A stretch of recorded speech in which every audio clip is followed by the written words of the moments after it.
Guys आज के इस वीडियो में हम बी के टोटल 15 यूजेस को कवर करने वाले हैं। सबसे पहले बी के फॉर्म्स होते हैं।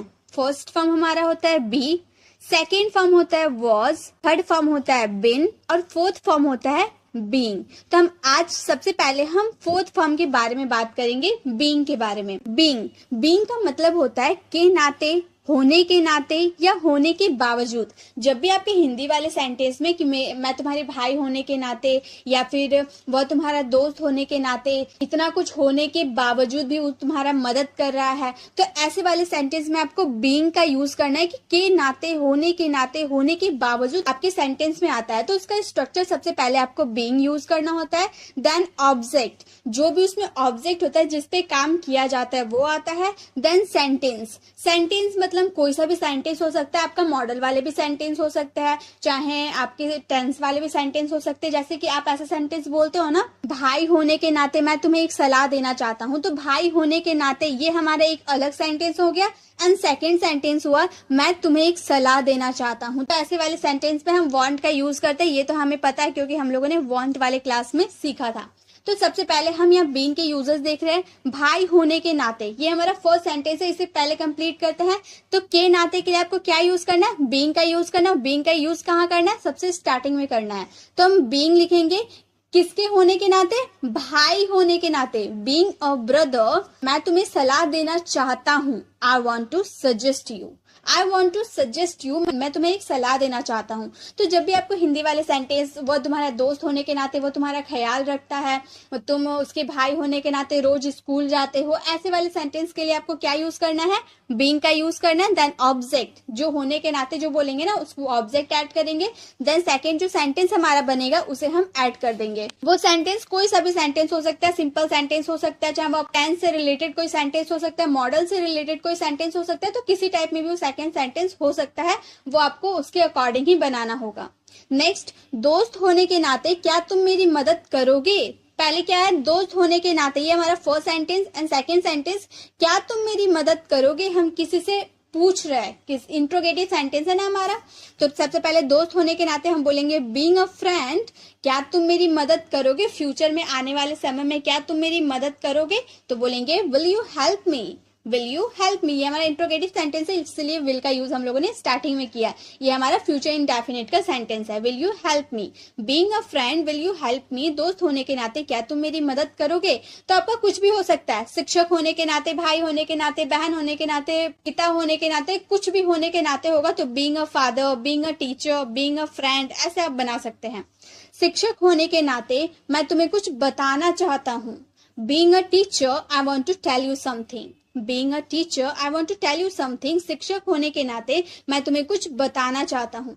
तो जब भी आपको कोई चीज होने के नाते बोलना, बॉस होने के नाते बीइंग अ बॉस, बहन होने के नाते बीइंग अ सिस्टर, पिता होने के नाते बीइंग अ फादर, इस तरह से आप किसी नाते के बारे में बोले ना तो उसमें बीइंग का यूज करें। देन ऑब्जेक्ट का यूज करें, फिर आपका जो भी सेंटेंस, जैसा भी सेंटेंस हो उसे कंप्लीट करें। तो एक सेंटेंस आप लोगों के लिए है, एक फौजी होने के नाते उसे लड़ना आता है। फौजी होने के नाते बोल रहे हैं ना, तो ये हमारा फर्स्ट सेंटेंस, उसे लड़ना आता है, ये हमारा सेकेंड सेंटेंस। ताहती है यानी कि हमारा प्रेजेंट इंडेफिनिट का सेंटेंस है, इसे आपको कंप्लीट करना है और इसका आंसर आपको कमेंट बॉक्स में करना है। नेक्स्ट हमारा यूजेज है, बीइंग के साथ वर्ब का थर्ड फॉर्म अगर हम लगा देते हैं तो हमारा पेसिव वाले सेंटेंस हो जाते हैं। किया जा रहा है, किसी के द्वारा कोई काम किया जा रहा है, उसमें हम बीइंग के साथ वर्ब का थर्ड फॉर्म यूज करेंगे। सबसे पहले आपको सब्जेक्ट लगाना होगा, देन इज एम आर लगाना, क्योंकि आप प्रेजेंट की बात कर रहे हैं ना, किया जा रहा है, कोई काम कंटिन्यू चल रहा है, इसलिए इज एम आर के साथ हम वर्ब में आईएनजी लगाते हैं। तो बीइंग में आईएनजी लगाएंगे, देन वर्ब का थर्ड फॉर्म लगाएंगे। आम तोड़ा जा रहा है, आम किसके द्वारा तोड़ा जा रहा है ये नहीं पता, इसलिए ये पेसिव वाले सेंटेंस है, लेकिन तोड़ने का काम अभी कंटिन्यू हो रहा है ना, तो ये हमारा प्रेजेंट कॉन्टिन्यूअस का भी सेंटेंस है, तो इसे हमें ध्यान से बनाना होगा। आम तोड़ा जा रहा है, क्या तोड़ा जा रहा है? आम तोड़ा जा रहा है ना। द मैंगोज, मैंगोज है, बहुत सारे आम है, इसलिए आर का यूज किए। देन हमें बीइंग का यूज करना था, ये हमारा वर्ब का फोर्थ फॉर्म, आप इसे समझ लीजिए, वर्ब का फोर्थ फॉर्म है। देन ये हमारा सेकेंडरी वर्ब, आप समझ सकते हैं, सेकेंडरी वर्ब हो गया प्लग्ड। वर्ब का थर्ड फॉर्म तोड़ने के लिए प्लग का यूज होता है और थर्ड फॉर्म प्लग्ड हो जाता है। The mangoes are being plugged. सड़क बनाई जा रही है, किसके द्वारा बनाई जा रही है ये हम लोगों ने नहीं बताया, सिर्फ इतना हम लोगों ने बताया कि सड़क बनाई जा रही है। The road is being built, the road is being built, उसे दिल्ली भेजा जा रहा है, पिता के द्वारा, बॉस के द्वारा, भाई के द्वारा, किसके द्वारा नहीं पता, लेकिन उसे भेजा जा रहा है। He is being sent to Delhi, he is being sent to Delhi, उसे दिल्ली भेजा जा रहा है। तो कोई भी सेंटेंस किया जा रहा है, कोई काम अभी कंटिन्यू भी चल रहा है और पेसिव वाले सेंटेंस भी है, तो उसमें आपको बीइंग और थर्ड फॉर्म लगाना ही है। आपको ध्यान में रखना है हिंदी वाले सेंटेंस।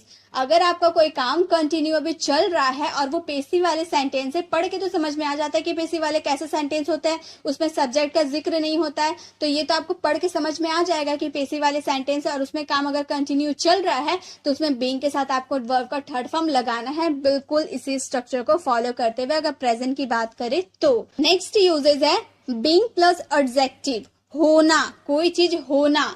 चलिए एग्जाम्पल के थ्रू मैं बताऊंगी। स्ट्रक्चर है बीइंग आपको लगाना है, देन एडजेक्टिव लगाना है। एडजेक्टिव यानी कि किसी की विशेषण, किसी की विशेषता लिखना है। देन आपको इज या आर का यूज करना है। देन कॉम्प्लीमेंट, जिसपे आप कॉम्प्लीमेंट करें वो लिखना, जैसे कि मेरे लिए घर होना जरूरी है, मेरे लिए घर होना जरूरी है, कोई चीज होना जरूरी है, अच्छी बात है कोई चीज होना, तो होना के सेंस में आपको बीइंग प्लस एडजेक्टिव का यूज करना। एडजेक्टिव क्या है, मेरे पास एक घर होना, ये एडजेक्टिव है। एक घर हमारा एडजेक्टिव है और एडजेक्टिव के पहले में बीइंग का यूज करना है, क्योंकि होना, होने की बात करें इसलिए being a house is, present की बात करें जरूरी है इसलिए इज नेसेसरी फॉर मी, मेरे लिए। Being a house is necessary for me, मेरे लिए घर होना जरूरी है। तुम्हारे साथ होना अच्छी बात है, तुम्हारे साथ होना अच्छी बात है। Being with you is good things, being with you is good things. सभी को दोस्त होना अच्छी बात है, किसी को लड़ना नहीं चाहिए, सभी को दोस्त होना अच्छी बात है। Being a friend to all is a good things, being a friend to all is a good things.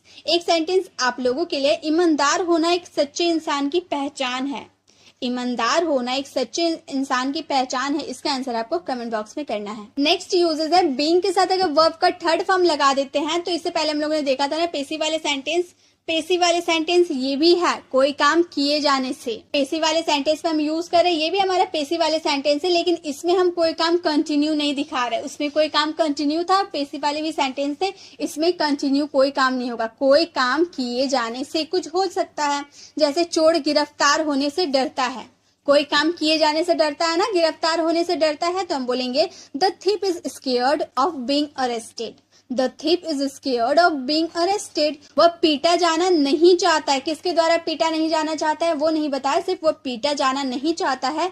He doesn't want being beaten. He doesn't want being beaten. वह पीटने के बारे में सोचकर चिंतित रहता है। He is worried about being beaten thinking. He is worried about being beaten thinking, या फिर after thinking का भी यूज कर सकते हैं। इसके लिए आप after thinking का भी यूज कर सकते हैं, thinking का भी यूज कर सकते हैं। एक सेंटेंस आप लोगों के लिए, राम पढ़ाई करने से डरता है। कोई काम करने से डरता है, कौन सा काम करने से डरता है, पढ़ाई करने से डरता है, तो इसका आंसर आपको कमेंट बॉक्स में करना है। नेक्स्ट यूजेज है बिन। बी का जो थर्ड फॉर्म होता है ना, बिन, बी वॉज बिन, मैंने बताया था बिन का मतलब किसी समय से कर रहा है, मतलब किसी समय से वो काम स्टार्ट किया, अभी भी कंटिन्यू चल रहा है। ये कौन सा टेंस हो गया, ये हमारा प्रेजेंट परफेक्ट कॉन्टिन्यूअस टेंस हो गया। सबसे पहले हमें सब्जेक्ट यूज करना होता है, देन हैज हैव के साथ बिन का यूज करना होता है, वर्ब का फोर्थ फॉर्म लगाना होता है क्योंकि कोई काम कंटिन्यू चलता है, देन ऑब्जेक्ट लगाना होता है, देन सिंस फोर का यूज करना होता है टाइम के अकॉर्डिंग। जैसे वह सुबह से खेल रहा है, हमें पता है ना वो कब से खेल रहा है, सुबह से खेल रहा है, तो कोई टाइम, अगर पॉइंट ऑफ टाइम की अगर आप बात करें तो उसमें सिंस का यूज करें, अगर टाइम ड्यूरेशन की बात करें तो उसमें फोर का यूज करें। अब point of time, time duration क्या है वो भी मैं बताती हूँ। जब एक आपको टाइम पता हो, सुबह से, रात से, 2016 से 25 तारीख से, कोई भी मतलब आपको पॉइंट ऑफ टाइम पता है, आपको फिक्स टाइम पता है कि उसी समय से कोई काम स्टार्ट हुआ है, तो उसके लिए आपको सिंस का यूज करना है। लेकिन फोर का यूज कब करेंगे, जब आपको टाइम ड्यूरेशन हो। मान लो मैंने बोला कि राम 2 घंटे से खेल रहा है, वह 2 सालों से बुक लिख रहा है, वह 5 सालों से हिंदी बोल रहा है, तो इसमें मुझे नहीं ना पता 5 साल पहले कौन सा ईयर चल रहा था, 2 घंटे पहले कितने बजे थे, ये हमें नहीं पता है, तो उस वाले टाइम ड्यूरेशन के लिए आपको 4 का यूज करना होता है। तो सिंस और 4 में यही डिफरेंस है जो आपको अच्छे से क्लियर करनी है। वह सुबह से खेल रहा है, हमें पॉइंट ऑफ टाइम पता ना, कब से, सुबह से खेल रहा था, हम बोलेंगे he has been playing since morning. सुबह से के लिए सिंस मॉर्निंग का यूज करेंगे। मैं 5 सालों से ये काम कर रहा हूं, तो हमें पता है 5 साल पहले कौन सा ईयर चल रहा था, आपको पता है? 2016 था, 2015 था, क्या चल रहा था हमें नहीं पता, सिर्फ हम लोगों ने 5 इयर्स बताया, तो उसके लिए हम 4 का यूज करेंगे। I have been working here for 5 years. I have been working here for 5 years. तुम 2 महीनों से अंग्रेजी सीख रहे हो। 2 महीने पहले कितने, अप्रैल चल रहा था, मार्च चल रहा था, क्या चल रहा था वो हमें नहीं पता, तो हम इसे 4 का यूज करेंगे। हम बोलेंगे you have been learning English for 2 months. You have been learning English for 2 months. एक सेंटेंस आप लोगों के लिए, हम लोग बचपन से क्रिकेट खेल रहे हैं, बचपन से खेल रहे हैं, इसका आंसर आपको कमेंट बॉक्स में करना है। नेक्स्ट, बिन का यूज करेंगे, किसी समय से कोई काम कर रहा था। यहाँ पे हम लोगों ने किसी समय से कोई काम कर रहा है, प्रेजेंट में बात कर रहे थे। अब हम बात करेंगे पास्ट में कोई काम किसी समय से चल रहा था, तो पूरा स्ट्रक्चर सेम है, बस आपको हैज बीन और हैव बीन के जगह हैड बीन का यूज करना है सभी सब्जेक्ट के साथ। वह इस प्रोजेक्ट पर वर्षों से काम कर रहा है, वर्षों से बोल रहा है, लेकिन कितने वर्ष से, 5 इयर्स, 4 इयर्स या 2016, 2017 कुछ बोला है? नहीं बोला है, सिर्फ वर्ष बोला है, तो हमें फिक्स टाइम नहीं पता है, तो हम बोलेंगे he had been working on this project for years. He had been working on this project for years. Next, हम लोग इस कंपनी में 2 सालों से काम कर रहे थे। 2 साल पहले कौन सा ईयर चल रहा था नहीं पता, यानी कि 4 का यूज करेंगे। We had been working in this company for 2 years. We had been working in this company for 2 years. तुम बचपन से राहुल से बात कर रहे थे। You had been talking to Rahul since childhood. You had been talking to Rahul since childhood. एक sentence आप लोगों के लिए, रोहन बचपन से क्रिकेट खेल रहा था, इसका आंसर आपको कमेंट बॉक्स में करना है। नेक्स्ट यूजेस है, बिन का यूज करेंगे किया जा चुका होगा वाले सेंस में, कोई काम किसी के द्वारा फ्यूचर में किया जा चुका होगा। ये पेसी वाले सेंटेंस है फ्यूचर के लिए। सबसे पहले सब्जेक्ट यूज करेंगे, देन विल हैव बीन का यूज करेंगे वर्ब के थर्ड फॉर्म के साथ, क्योंकि पेसी वाले सेंटेंस में वर्ब का थर्ड फॉर्म ही लगता है, एंड द लास्ट ऑब्जेक्ट का यूज करेंगे। क्रिकेट खेला जा चुका है, रोहन के द्वारा, रवि के द्वारा, राम के द्वारा, किसके द्वारा नहीं पता, लेकिन क्रिकेट खेला जा चुका है। Cricket will have been played, आने वाले समय में क्रिकेट खेला जा चुका होगा, cricket will have been played. Room साफ किया जा चुका होगा नौकर द्वारा, जैसे हम बोले अगर नौकर द्वारा हम यहाँ ऐड करेंगे तो हम बोलेंगे this room will have been cleaned by servant. यहाँ पे अगर हम नौकर द्वारा बोलेंगे तो यहाँ पर बाय सर्वेंट का यूज कर देंगे, बोलेंगे the room will have been cleaned by servant. लेकिन हम अंडरस्टूड है कि किसी के द्वारा तो रूम साफ किया जाएगा, इसलिए हम यहाँ पर सब्जेक्ट का जिक्र नहीं करते हैं। परीक्षा खत्म हो गया होगा, the exam will have been ended. सब्जी बिक गया होगा, इसका आंसर आपको कमेंट बॉक्स में करना है। नेक्स्ट एग्जाम्पल है, हैज और हैव के साथ बिल ऐसी वाले सेंटेंस है, किसी के द्वारा कोई काम किया जा चुका है प्रेजेंट में। अभी हम लोगों ने फ्यूचर की बात की है ना कि किया जा चुका होगा, तो विल हैव बीन का यूज किए। अगर प्रेजेंट में कोई काम किया जा चुका हो तो उसमें हैज और हैव बीन का यूज करेंगे वर्ब के थर्ड फॉर्म के साथ। पत्र लिखा जा चुका है, किसके द्वारा नहीं पता, लेकिन पत्र लिखा जा चुका है। और लेटर हैज बीन रिटन, और लेटर हैज बीन रिटन, तुम्हें इस बारे में बताया गया है। You have been told about it, you have been told about it.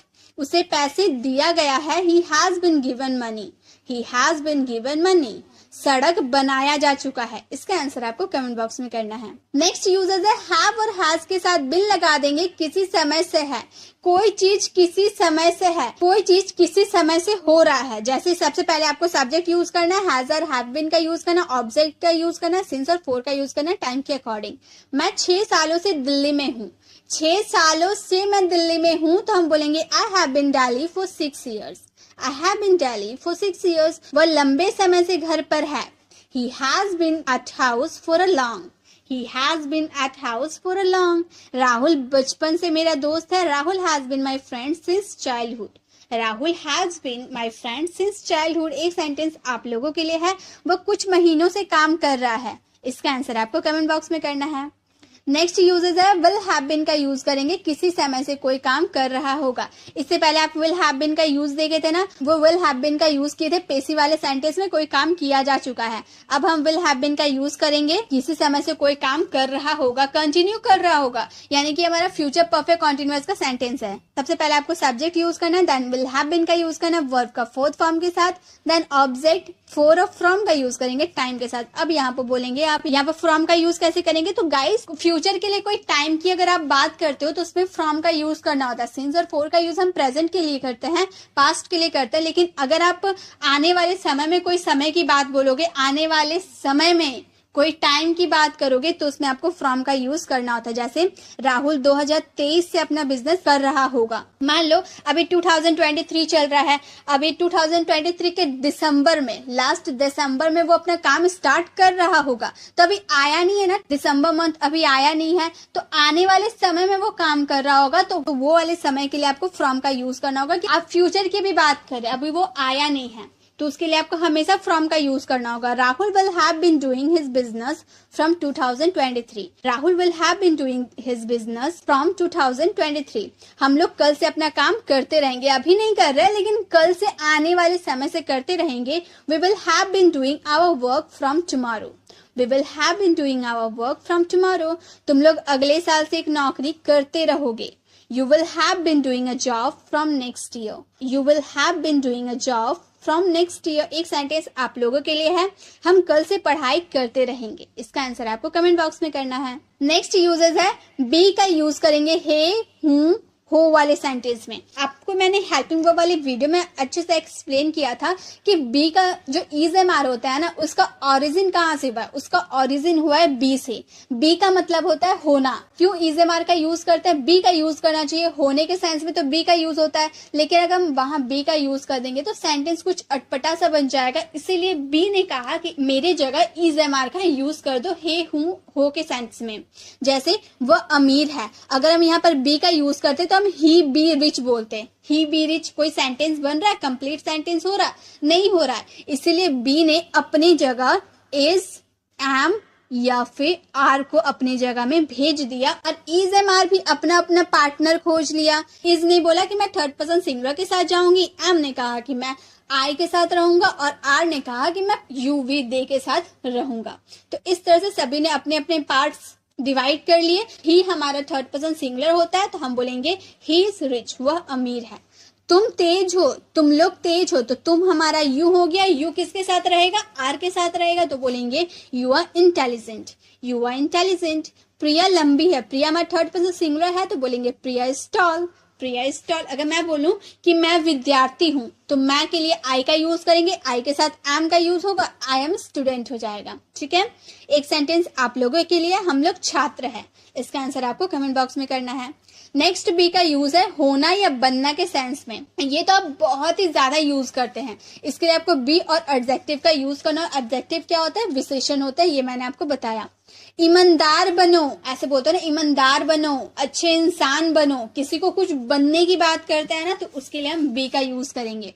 ईमानदार बनो, बी ऑनेस्ट। डॉक्टर बनो, बी अ डॉक्टर। कड़ी मेहनत करने वाला बनो, बी अ हार्ड वर्कर।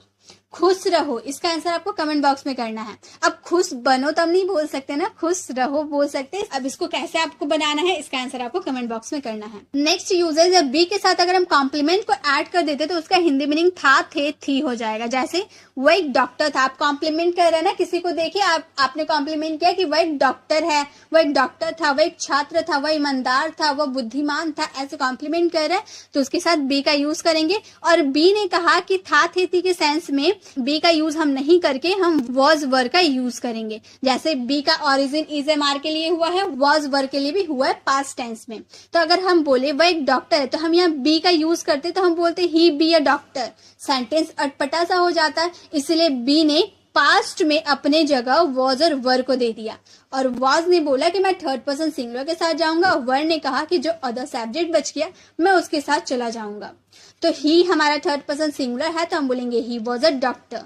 वह एक डॉक्टर था, he was a doctor. Ravi एक छात्र था, Ravi was a student, Ravi was a student. Roshan ईमानदार था, Roshan was honest, Roshan was honest. वे लोग खिलाड़ी थे। इसका आंसर आपको कमेंट बॉक्स में करना है। नेक्स्ट यूजेस है, बी का यूज इज एम आर के साथ करेंगे। ये तो मैंने बताया कि ओरिजिन ही हुआ है, बी से ही इज एम आर का ओरिजिन हुआ। ये हम कब यूज करेंगे? Subject is am are verb का फोर्थ फॉर्म ऑब्जेक्ट रहा है, यानी कि ये हमारा कॉन्टिन्यूअस टेंस है, प्रेजेंट का कॉन्टिन्यूअस टेंस है। मैं बाजार जा रहा हूँ, मैं खेलने जा रहा हूँ, मैं पढ़ने जा रहा हूँ, मैं स्कूल जा रहा हूँ, ऐसे वाले सेंस में आपको इज एम आर का यूज करना है वर्ब के फोर्थ फॉर्म के साथ। और इज एम आर किसके जगह आया है? बी के जगह आया है, ये हमेशा आपको याद रखना है। इज एम आर का ओरिजिन कहां से हुआ है? बी से हुआ है। मैं बाजार जा रहा हूं, I am going to market, present continuous tense आपको बहुत अच्छे से पता होगा।